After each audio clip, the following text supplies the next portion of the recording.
Thank you to the Texas Exes, President Fenves. Thank you so much to my family and my friends who are here. I'm so touched that you traveled across country to be here tonight. To Sandy Gottesman, to Carla Holland, Eduardo Rodriguez, Maria Alma Solis, Professor Young, and Dr. Cunningham, I am so humbled and honored to be in your company, much less to share this stage with you tonight.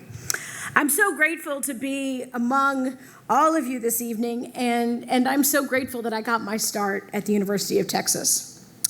So many pivotal moments when I think about it here shaped who I am and what I've done with my life. You know, it was here that I got to volunteer for Ann Richards' campaign and got to see strong female leadership up close. You know, it was here that I worked at the Texas State Capitol, first as a tour guide, and then for the Texas legislature, and that inspired me to go to law school, to pursue law as a tool of social justice. You know, it was here at UT Austin that this Mexican-American child of adoptive parents found a welcoming community. In fact, it was here that many years ago, in a late-night conversation with a young woman named Anna, who was a friend of a friend, and we were talking about magazines.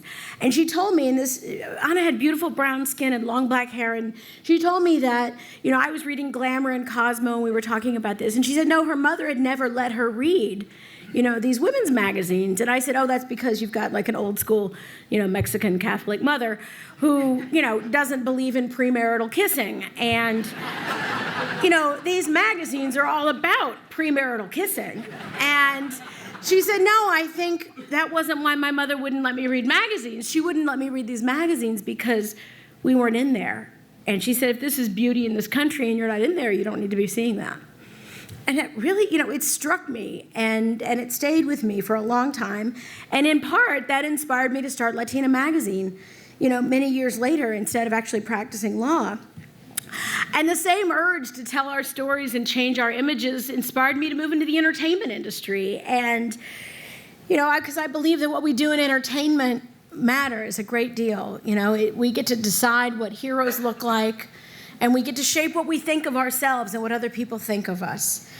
And I always think about the fact that there's, you know, 7 billion people on the planet, and most of them will never come to the United States, but they see our movies and our television. And again, we decide what a hero looks like in our business.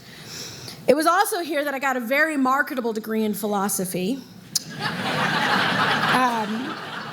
My family was always waiting for me to open a philosophy store. But it was really through philosophy that I learned that I wanted to live a life of impact and of meaning and purpose.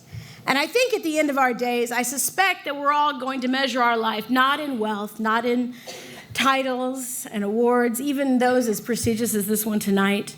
I think we're going to measure our life in impact. And, you know, I always think about, you know, the census projections, and I look at, you know, all of these numbers, and I think, wow, you know, someday our grandchildren, I don't know, let's not bother with where I'm going to get grandchildren at this rate, but someday I think our grandchildren are going to ask us, what was it like back when you were a minority?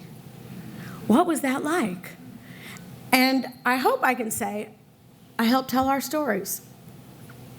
Maybe that's my impact.